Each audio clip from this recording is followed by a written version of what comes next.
Hello दोस्तों, नमस्ते। कैसे हैं आप सब? आशा करती हूँ आप सब स्वस्थ होंगे और मस्त होंगे। दोस्तों, मेरा नाम चंदा शर्मा है। मेरे यूट्यूब चैनल टीचिंग बाय चंदा शर्मा में आप सभी का स्वागत है। तो दोस्तों, जैसा कि आप लोग जानते हैं, सीडीपी की क्लास यहाँ पर चलती है, जो कि बहुत इंपॉर्टेंट क्लास है और इससे पहले हमने 8 क्लास आप लोगों के लिए प्रोवाइड कर दिया है। तो आप लोग उस आठों क्लास को आप लोग जाकर देख सकते हैं, ठीक है? तो यहाँ पर अगर आप केवीएस की, D triple S B, KVS, D triple S B, C TET, super TET, super TET और यूपी टेट, अगर इस सब चीज़ की प्रिपरेशन कर रहे हो दोस्तों, तो उसके लिए रामबाण क्लास है। और यहाँ पर क्वेश्चन के माध्यम से आप देख सकते हो ना कि डी ट्रिपल एस बी में, रीट में, केबीएस, टेट, सुपर टेट में किस टाइप के क्वेश्चन पूछे जा रहे हैं, ठीक है? तो यहाँ पर हम प्रीवियस ईयर क्वेश्चन लेकर आ रहे हैं। तो आप लोग ये सारे क्वेश्चन दोस्तों सारे प्रीवियस ईयर हैं। तो यहाँ पर आप लोग अंदाज़ा लगा सकते हो कि किस टाइप के कंपटीशन होने वाला है ना? तो कंपटीशन दिन पर दिन तगड़ा होने वाला है। बस आप लोग कंटिन्यू स्टडी करते रहिए। तो चलिए हम चलते हैं क्वेश्चन की तरफ। सबसे पहले स्क्रीन पर देख सकते हो हमारा क्वेश्चन है, और सबसे पहले आपसे रिक्वेस्ट है दोस्तों कि आप इस सेशन को लाइक कर दीजिए। लाइक करने के साथ साथ इसको शेयर भी कर दीजिएगा, ठीक है? लाइक कर दीजिए, शेयर कर दीजिए। और चैनल पर जितने लोग पहली बार विजिट कर रहे हैं, पहली बार जो हमें सुन रहे हैं, वो सबसे पहले चैनल को सब्सक्राइब करके बेल आइकन को प्रेस कर लेंगे, जिससे नेक्स्ट नोटिफिकेशन उन तक जरूर पहुंचे। तो यहाँ पर देख सकते हो मेरा पहला क्वेश्चन है कि एकीकृत शिक्षा प्रणाली की सफलता किस पर निर्भर करता है? एकीकृत शिक्षा प्रणाली की सफलता किस पर निर्भर करता है? समुदाय के समर्थन पर, टेक्स्ट बुक की गुणवत्ता पर, पढ़ाई की सामग्री की उच्च गुणवत्ता पर, या फिर शिक्षकों के व्यवहार पर? ये डी ट्रिपल एस बी में क्वेश्चन पूछा गया था दोस्तों, इंपॉर्टेंट है। आपको बताना है आपको बताना है दोस्तों कि एकीकृत शिक्षा प्रणाली की जो सफलता है वो किस पर निर्भर करती है, बताओ। तो यहाँ पर राइट आंसर क्या हो जाएगा? यहाँ पर राइट आंसर है दोस्तों शिक्षकों के व्यवहार पर। ये डी ट्रिपल एस बी 2014 में क्वेश्चन पूछा गया था, इंपॉर्टेंट है, बहुत ज्यादा इंपॉर्टेंट है दोस्तों, है ना? ये बहुत इंपॉर्टेंट क्वेश्चन है, ठीक है? चलो जी, देखिए, अगर मैं बात करती हूँ एकीकृत शिक्षा प्रणाली का, तो इसका अर्थ ये होता है कि एक विषय को दूसरे से लिंक करना, एक विषय को दूसरे से लिंक करना, ताकि एक उप विषय को अन्य उप विषय लिंक करके पढ़ाने से विद्यार्थी सभी विषयों को एकीकृत रूप से देखें। यह केवल शिक्षकों के व्यवहार पर निर्भर करता है। ओके, चलो जी, नेक्स्ट क्वेश्चन देखते हैं। स्कूल की पढ़ाई की गुणवत्ता किस पर निर्भर करता है? जो स्कूल की पढ़ाई की गुणवत्ता है ना, वो किस पर निर्भर करता है, बताओ। बुनियादी सुविधा पर, वित्तीय स्थिति पर, अंतर्राष्ट्रीय सहयोग पर, या फिर शिक्षकों की गुणवत्ता पर? इंपॉर्टेंट क्वेश्चन है दोस्तों, आपको इसका आंसर बताना है। इसका राइट आंसर क्या हो जाएगा, बताओ। देखिए, ये भी डी ट्रिपल एस बी में ही क्वेश्चन पूछा गया था कि स्कूल की जो पढ़ाई है, स्कूल की पढ़ाई की गुणवत्ता किस पर निर्भर करता है? तो यहाँ पर राइट आंसर हो जाएगा दोस्तों शिक्षकों की गुणवत्ता पर, ठीक है? किस पर? शिक्षकों की गुणवत्ता पर स्कूल की जो पढ़ाई होती है वो निर्भर करती है। देखिए, अगर मैं स्कूल की पढ़ाई की बात करती हूँ, स्कूल की जो पढ़ाई की गुणवत्ता है, स्कूल की पढ़ाई की गुणवत्ता शिक्षकों पर निर्भर करती है। किस पर? शिक्षकों पर निर्भर करती है। एक अच्छे शिक्षक में धैर्य होता है, दृढ़ता होती है, विषय में वो प्रवीण होते हैं, अपने ही विषय में प्रवीणता होती है उनके अंदर, और स्कूल की जो पढ़ाई होती है वो गुणवत्ता हमेशा बनी रहती है, ठीक है? तो यहाँ पर राइट आंसर हो जाएगा चौथा। सारे question D triple S B में है दोस्तों। यूपी टेट, सुपर टेट में भी जो क्वेश्चन पूछा गया है उसका हम अभी क्वेश्चन ला रहे हैं। चलो आगे देखते हैं। यहाँ पर नेक्स्ट क्वेश्चन है, प्राथमिक शिक्षा का विचार सबसे पहले किसने दिया था? प्राथमिक शिक्षा का विचार सबसे पहले किसने दिया था, बताओ। प्राथमिक शिक्षा का जो विचार है वो सबसे पहले किसने दिया था? डॉक्टर जाकिर हुसैन, डॉक्टर राजेंद्र प्रसाद, महात्मा गांधी, या फिर रविंद्रनाथ टैगोर? ये भी डी ट्रिपल एस बी में क्वेश्चन पूछा गया था 2014 में, बताओ। इसका राइट आंसर क्या हो जाएगा? प्राथमिक शिक्षा का विचार सबसे पहले किसने दिया था? देखिए, अगर मैं प्राथमिक शिक्षा का विचार की बात करती हूँ, तो सबसे पहले जो विचार था उसको दिया था किसने? महात्मा गांधी जी ने। किसने दिया था? महात्मा गांधी जी ने। ऑप्शन तीसरा इज द राइट आंसर हो जाएगा दोस्तों, ऑप्शन तीसरा, ठीक है? डॉक्टर सॉरी महात्मा गांधी जी ने दिया था।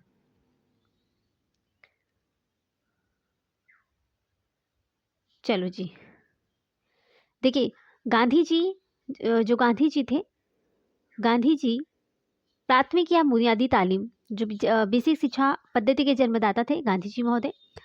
बुनियादी तालीम संघ की स्थापना 1937 में, कब? 1937 में की गई थी। और बेसिक शिक्षा को लागू करने के लिए 1938 में बुनियादी तालीम, क्या? बुनियादी तालीम की व्यवस्था देश भर में शुरू की गई थी। ओके, तो यहाँ पर राइट आंसर हो जाएगा ऑप्शन तीसरा हो जाएगा, महात्मा गांधी। चलो जी, नेक्स्ट क्वेश्चन देखते हैं। नेक्स्ट क्वेश्चन है, स्कूल की पढ़ाई को प्रदर्शित करने वाले महत्वपूर्ण मानदंड कौन से हैं? स्कूल की पढ़ाई को प्रदर्शित करने वाले इंपॉर्टेंट मानदंड कौन से हैं? स्कूल में उपलब्ध बुनियादी सुविधाएं होगा, कक्षा प्रणाली होगा, टेक्स्ट बुक और पढ़ाई जाने वाली पाठ्य सामग्री होगा, या फिर छात्रों द्वारा प्राप्त की गई उपलब्धियां। ये भी DSSB में क्वेश्चन पूछा गया था 2014 में। बताओ इसका राइट आंसर क्या हो जाएगा?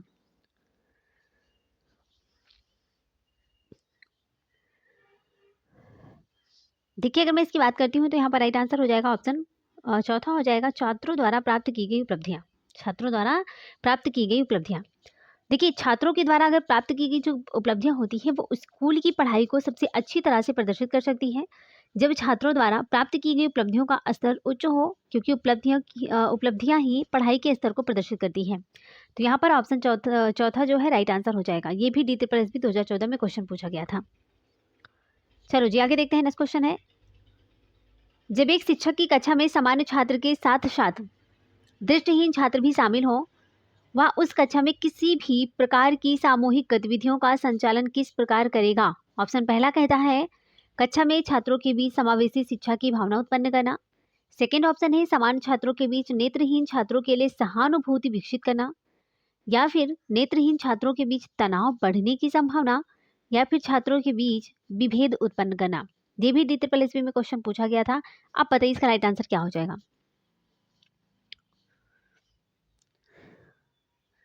देखिए, क्वेश्चन कहता है कि जब एक शिक्षक की कक्षा में सामान्य छात्र के साथ साथ दृष्टिहीन छात्र भी शामिल होते हैं ना, वह उस कक्षा में किसी भी प्रकार की सामूहिक गतिविधियों का संचालन किस प्रकार करेगा? कक्षा में छात्रों के बीच समावेशी शिक्षा की भावना उत्पन्न करेगा। क्या करेगा? समावेशी शिक्षा की भावना को उत्पन्न करेगा। ठीक है, क्योंकि सामान्य छात्र के साथ साथ दृष्टिहीन छात्र भी शामिल है, तो वहां पर समावेशी शिक्षा हो रही है। तो ऑप्शन पहला इसका राइट आंसर हो जाएगा। नेक्स्ट क्वेश्चन कहता है कि एक शिक्षक को शिक्षा के दर्शन के अध्ययन की आवश्यकता है क्योंकि, एक शिक्षक को शिक्षा के दर्शन के अध्ययन की आवश्यकता है क्योंकि विरासत में मिले दर्शन के सिद्धांत को समझने के लिए, अमूर्त ज्ञान से परिचित होने के नाते, पाठ्यक्रम के उद्देश्यों और लक्ष्यों को निर्धारित करने के लिए, अपने शिक्षण व्यवहार को नियंत्रित करने के लिए, नए विचार प्राप्ति हेतु। तो ये भी DSSB में क्वेश्चन पूछा गया था। इसका राइट आंसर क्या हो जाएगा?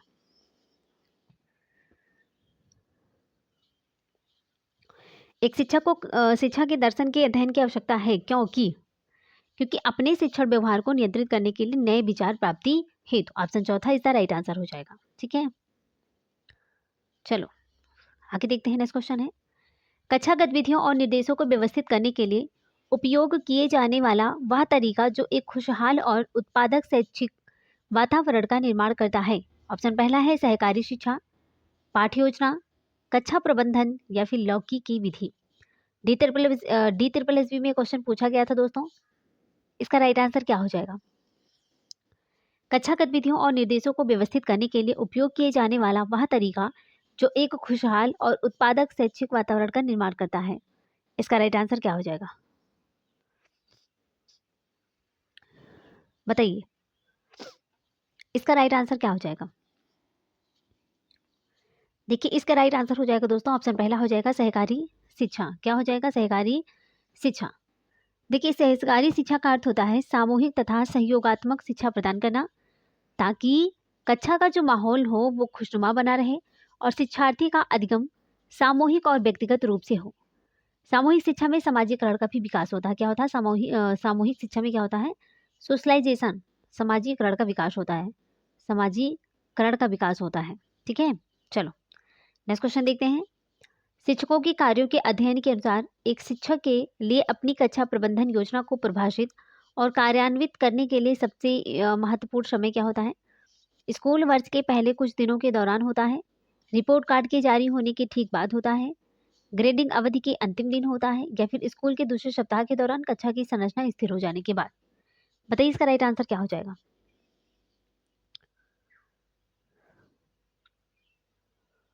देखिए इसका राइट आंसर हो जाएगा दोस्तों, ऑप्शन पहला हो जाएगा स्कूल वर्ष के पहले कुछ दिनों के दौरान। ऑप्शन पहला इसका राइट आंसर। ये भी DSSB में ही क्वेश्चन पूछा गया था, है ना। देखिए स्कूली वर्ष के अगर शुरुआती दिनों की बात करते हैं तो अपनी कक्षा प्रबंधन योजना तथा कार्यान्वयन की जो परिभाषित कर देना चाहिए, ताकि शिक्षण का उद्देश्य निश्चित हो तथा शिक्षण व्यवस्था में उपयोग होने वाली सामग्री को भी तैयार रखें। चलिए आगे देखते हैं। नेक्स्ट क्वेश्चन है कि शिक्षा में डैश जन्म से वृद्धावस्था के माध्यम से प्राप्त अनुभव बताती है। प्रशिक्षण होगा, दर्शन होगा, प्रोग्रामर होगा या फिर मनोविज्ञान। ये भी DSSB में क्वेश्चन पूछा गया था 2014 में। शिक्षा में डैश जन्म से वृद्धावस्था के माध्यम से प्राप्त अनुभव क्या बताती है, तो ये बताता है प्रशिक्षण। क्या बताता है दोस्तों, शिक्षा में प्रशिक्षण जो होता है वो जन्म से वृद्धावस्था के माध्यम से प्राप्त अनुभव बताती है। ऑप्शन पहला इसका राइट आंसर हो जाएगा। नेक्स्ट क्वेश्चन है कि जब एक शिक्षक को सिखाने के लिए प्रमाणित किया जाता है तो इसका मतलब यह नहीं है कि उसने डैश पूरा कर लिया है। सीखना, शिक्षा, योजना, प्रशिक्षण क्या होगा। जब एक शिक्षक को सिखाने के लिए प्रमाणित किया जाता है तो इसका मतलब यह नहीं है कि उसने पूरा कर लिया है। क्या पूरा कर लिया है, उसने प्रशिक्षण पूरा कर लिया है। ऑप्शन तीसरा इज द राइट आंसर। ये भी DSSB में क्वेश्चन पूछा गया है। जब एक शिक्षक को सिखाने के लिए प्रमाणित किया जाता है तो इसका मतलब ये नहीं है कि उसने प्रशिक्षण पूरा कर लिया है। ऑप्शन तीसरा इज द राइट आंसर। ठीक है, चलो आप देख सकते हो क्वेश्चन का लेवल दोस्तों हाई है ना। क्वेश्चन का लेवल हाई है। तो DSSB जितना मतलब कि DSSB में जितने भी क्वेश्चन पूछे जाते हैं वो हाई क्वेश्चन ही रहते हैं, है ना। तो आप लोग इसको हल्के में मत लीजिएगा क्योंकि 100 मार्क्स के आते हैं। जो CDP होती है वो 100 मार्क्स के होते हैं और पेपर फर्स्ट अगर आप क्वालिफाई कर लेंगे तभी पेपर सेकंड जो है आपका चेक होगा। तो आप लोग समझ सकते हो ना कि कंपटीशन कितना ज़्यादा होने वाला है। सो अभी से ही आप लोग तैयारी में जुट जाइए। चलो जी यहाँ पर क्वेश्चन देखते हैं। स्टाफ के कार्यक्रम की लगातार जांच को मूलतः डैश सिद्धांत के साथ करनी चाहिए। प्रशासनिक, सहायक, सहायता या फिर नेतृत्व। DSSB में क्वेश्चन पूछा गया था। यहाँ पर राइट आंसर हो जाएगा दोस्तों, ऑप्शन तीसरा हो जाएगा सहायता। देखिए स्टाफ के कार्यक्रम की लगातार अगर जांच की बात करते हैं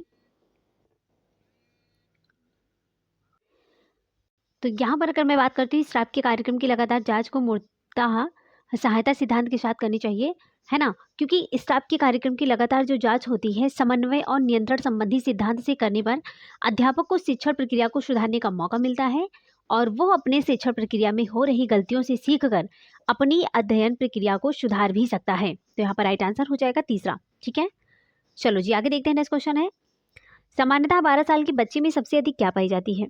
मोटर समन्वय के साथ कठिनाइयां हैं, बड़ों को प्रसन्न करने का भावनाएं, अपने हितों को कहाँ और कब कैसे सीमित करें, सहकर्मी की स्वीकृति के लिए उत्सुकता। ये क्वेश्चन भी DSSB में पूछा गया था, स्पेशल एजुकेशन। आपको बताना है इसका राइट आंसर क्या हो जाएगा।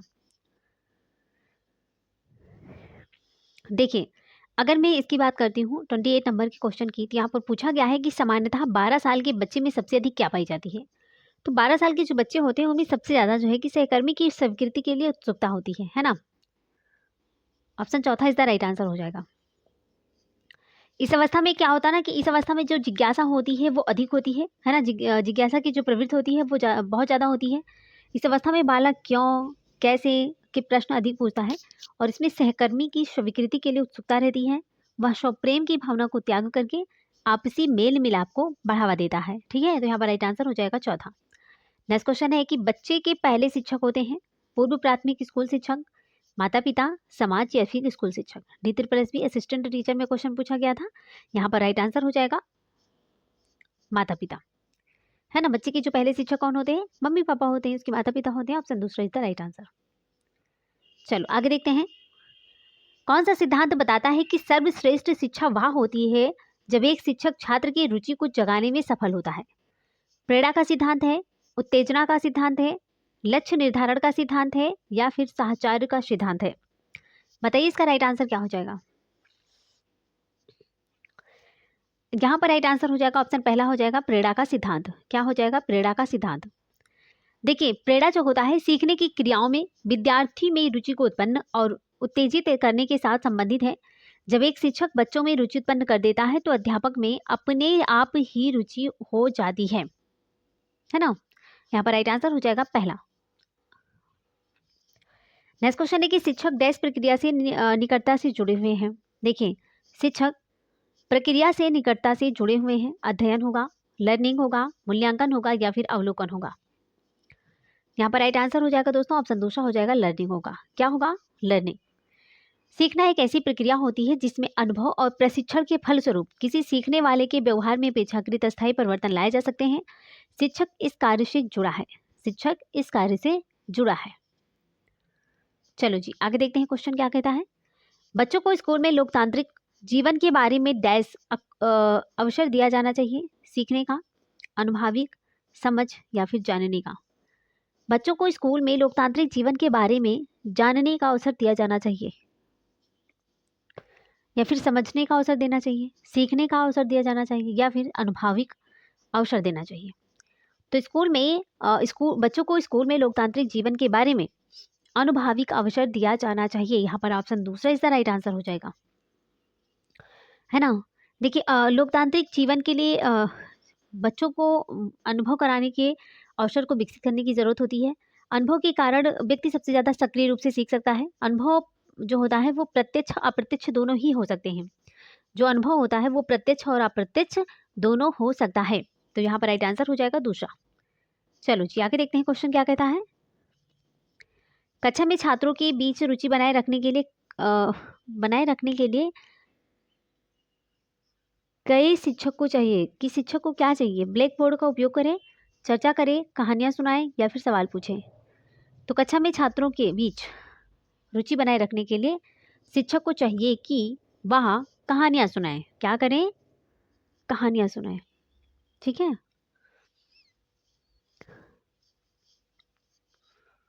चलो जी आगे देखते हैं। स्कूल में शिक्षा की गुणवत्ता का सबसे महत्वपूर्ण सूचक है स्कूल की बुनियादी ढांचागत सुविधाएं, कक्षा प्रणाली, पाठ्य पुस्तक और शिक्षण सामग्री, छात्र उपलब्धि स्तर। यहाँ पर राइट आंसर क्या हो जाएगा? बताओ। स्कूल में शिक्षा की गुणवत्ता का सबसे इंपॉर्टेंट सूचक क्या होता है? यहाँ पर राइट आंसर हो जाएगा छात्र उपलब्धि स्तर।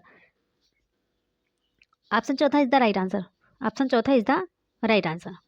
ठीक है, नेक्स्ट क्वेश्चन है कि अनुपस्थिति को नियंत्रित कर सकते हैं छात्रों को दंड देकर, मिठाई देकर, पढ़ाकर, माता पिता से संपर्क कर। तो अनुपस्थिति को नियंत्रित कर सकते हैं पढ़ा करके, है ना। अनुपस्थिति को नियंत्रित करने के लिए सबसे अच्छा तरीका जो होता है वो होता है शिक्षण अधिगम प्रक्रिया को सुचारू रूप से क्रियान्वयन करना, ताकि विद्यार्थी की रुचि कक्षा में बनी रहे, वह अपने अध्ययन की क्रिया को नियमित रखें। ठीक है,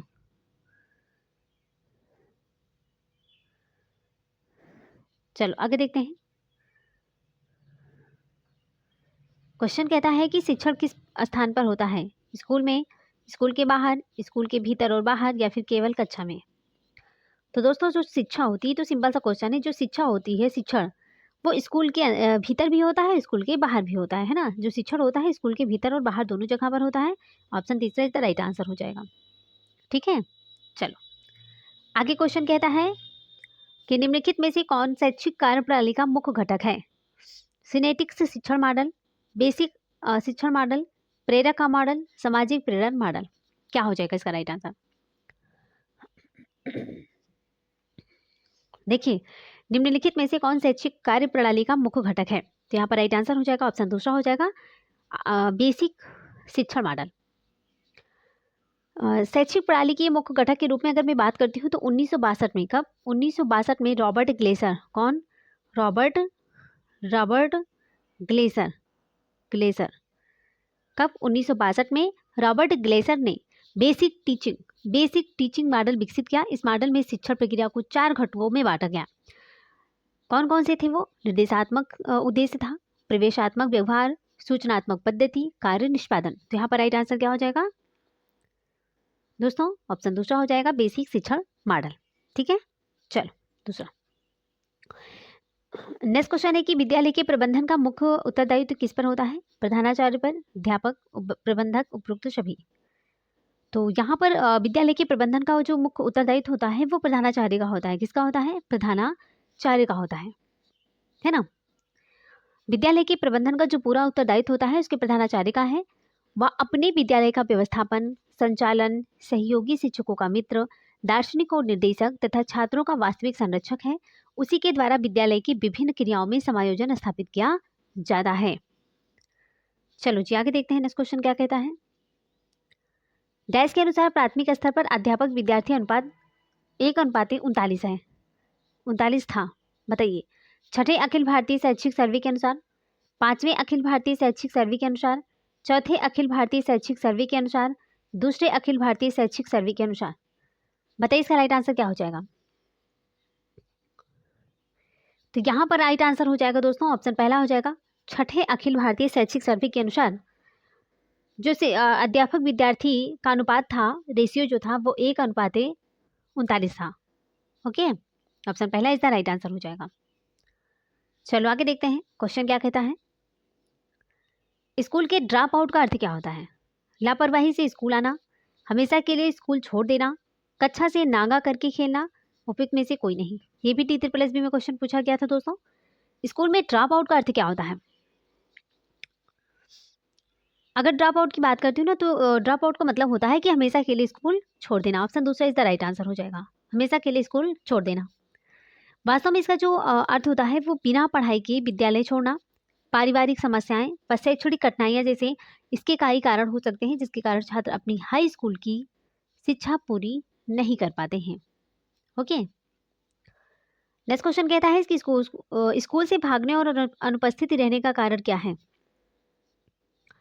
पाठ्यक्रम में रुचि का अभाव, शिक्षण की निकृष्ट विधि, अप्रभावी शिक्षक, उपरोक्त सभी। ये यूपी टेट में क्वेश्चन पूछा गया था 2011 में, पेपर सेकंड। स्कूल से भागने और अनुपस्थित रहने का कारण क्या है? तो स्कूल से भागने और अनुपस्थित रहने का जो कारण है दोस्तों वो है उपर्युक्त सभी। भाई पाठ्यक्रम में रुचि का अभाव भी होता है, शिक्षण की निकृष्ट विधि भी होती है, अप्रभावी शिक्षक होता है, ये सारी चीज़ें होती है ना। देखिए अगर शिक्षक उपयुक्त विधि का प्रयोग करते हुए प्रभावी ढंग से पढ़ाता है तथा रुचिपूर्ण अभ्यास कार्य करवाता है तो शिक्षा ग्रहण करने में छात्रों की रुचि बनी रहती है, अन्यथा छात्रों को शिक्षा बोझ लगती है और वह इसे दूर भागना शुरू कर देते हैं। तो यहाँ पर राइट आंसर हो जाएगा ऑप्शन चौथा हो जाएगा, उपरोक्त सभी हो जाएगा। ठीक है, चलिए आगे देखते हैं। तो दोस्तों यहाँ पर हमारे क्वेश्चन समाप्त होते हैं। Thanks for watching. दिल से बने रहने के लिए दोस्तों सबसे पहले आप इस सेशन को दिल से लाइक कर दीजिएगा और ऐसे सिंबल बना होगा, इस सिंबल पर क्लिक कर कर आप इस सेशन को जहाँ तक हो सके उसको शेयर कर दीजिए और कमेंट बॉक्स में प्यारा सा कमेंट ज़रूर डाल दीजिएगा। एंड जितने लोग चैनल पर पहली बार विजिट कर रहे हैं वो चैनल को सब्सक्राइब करके बेल आइकन को प्रेस कर लेंगे जिससे नेक्स्ट नोटिफिकेशन उन तक जरूर पहुँचे। ठीक है, तो चलिए इसी के साथ हम मिलेंगे नेक्स्ट वीडियो में। तब तक के लिए bye bye, take care, see you.